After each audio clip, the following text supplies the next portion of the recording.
We've developed a lot of really great habits. He's loving this game. You can see all of that. And then my bumper came back and it looks like some kind of massacre happened inside this boy's mouth.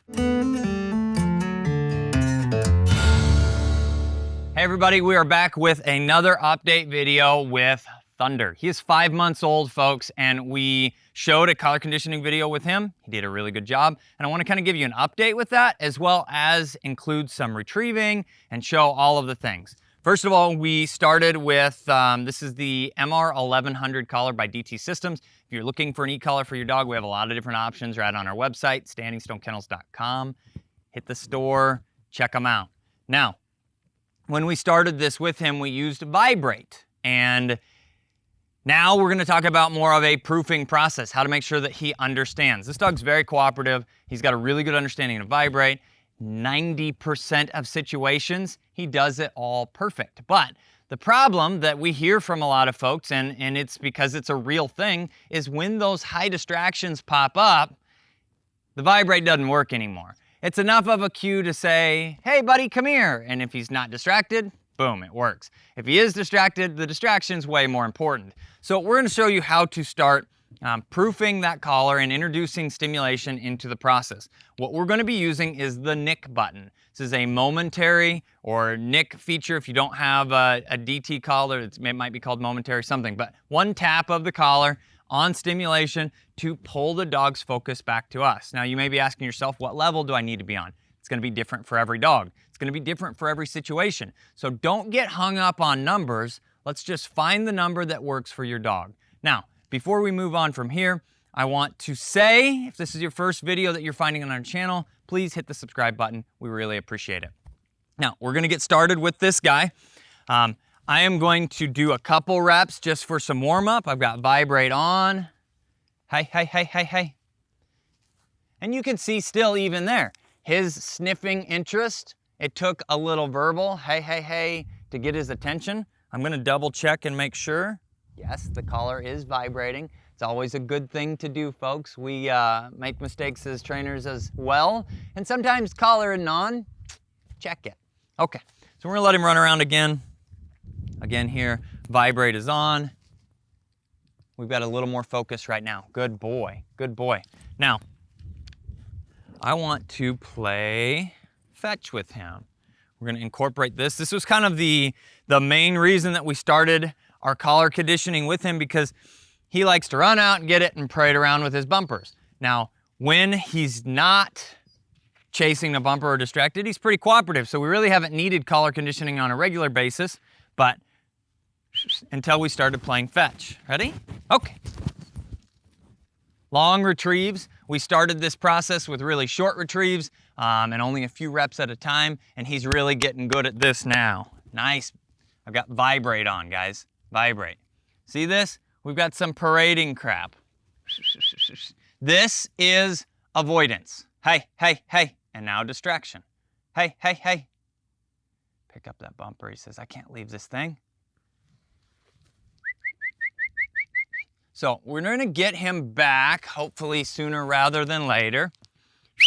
A couple different things we can do. Now we've got birds for distractions. I still got Vibrate on, but it isn't really 100% doing anything. We're gonna snake charm him in here, moving backwards. Hey, hey, hey, hey, hey.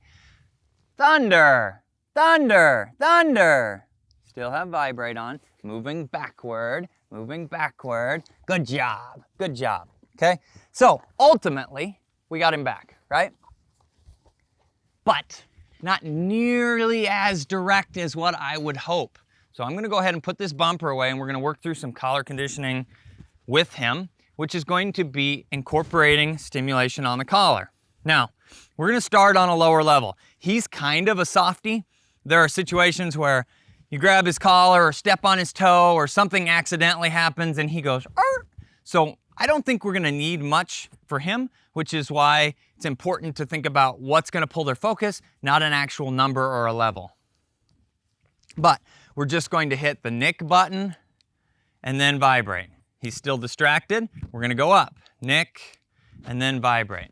Good, that was enough to pull his focus. Let's see if we can get some more distraction here.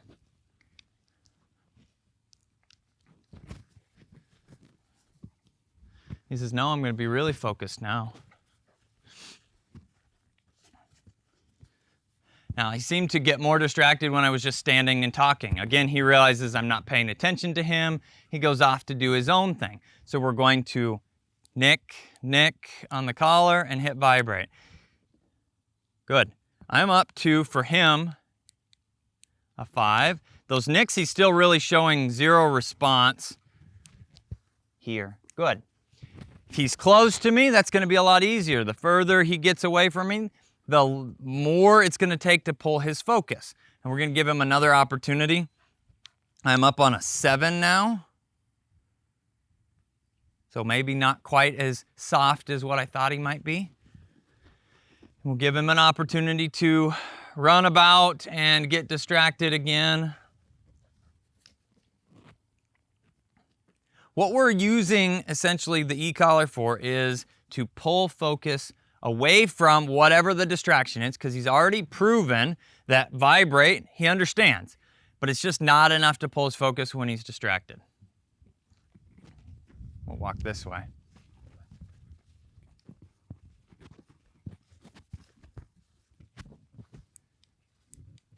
Good. So one nick on the collar. One nick on the collar.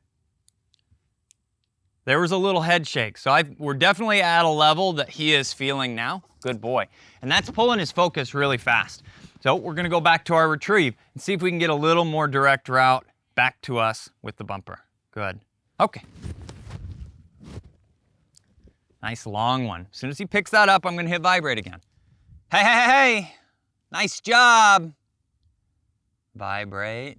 Get a little mouthing going on there, veering off. One tap on the nick button, tap, tap on the nick button. Still going the other way. Tap on the nick button. You saw kind of a slow up there. Hey, hey, hey. Thunder. Here. Good job. And that's going to be the ticket. So we went up. Good. A little bit of holding this. This is what our tug of war with young puppies evolves into. He's got a good grip on that. He's got a good strong hold. We tease him just a little bit, but it's no longer a game of vicious tug of war. It's just a little bit of a tug on that bumper to get a good strong hold saying, hey, I don't want you to take this from me quite yet. And then we can build this natural mouth. This is a retrieve to hand, essentially, with no formal training, just a little bit of encouragement to hold on to things. When we're ready for it, we can either open his mouth this way, good, or we can use another method, which would be to grab his flank, and I'll show you that on his next one. Good. Okay. So we found his level. It's approximately a 9. Now I'm on vibrate. Just a few reps, thunder here. Hey, hey, hey, hey, hey. Just a few reps of showing him that he needs to respond to that vibrate. Then we're going to start getting a more consistent result. It's being able to say, you can avoid the stimulation by just responding the first time we ask, which is when that vibrate turns on. Ooh, this is really good to show. This is really good to show. So again, I'm building habits. I've got him on my side. I keep swinging him over here. This is ultimately where I want him to end up with his retrieves. Playing a little tug. He's doing a nice job with that. Calm hands. I'm not getting him all excited here. I want him to be standing. Good. And relaxing a little bit, easing into this. Good. Now the flank method, if you zoom in here on this, what we're going to do, I've got my right hand slides up to the bumper, and then my left hand comes back to his flank, and we just pick up on this just a little bit, and he kind of turns back to see what that is and lets go within what is in his mouth. Now, this is a huge turning point in his retrieving. We've developed a lot of really great habits. He's loving this game. You can see all of that.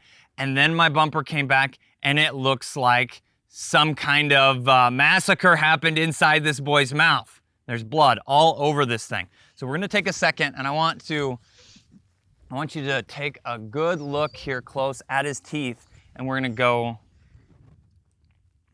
Let's see what we've got in here. We've got a bunch of little baby teeth that are getting ready to come out. We've got some permanent teeth. This is the one. You can see the blood on this back side here. Stand still, bud. You can see the blood right here. So we just lost that back molar. This one, and there's a lot of puppy teeth coming in. We've got big ones on the bottom already. Hold still. We're trying to show everybody teeth. Canines are still there. All of the front boys, stop. All of the front boys are permanent teeth, and those are looking good. And then these back ones are starting to come in. This is gonna take probably anywhere from 2 to upwards of 4 weeks. And our recommendation is going to be to evaluate your dog. Now, I mentioned kind of that we're seeing a little bit of that mouthing and rolling behavior with him coming back with those retrieves. That's a new thing for him. And it's all because he's really in a heavy teething zone right now.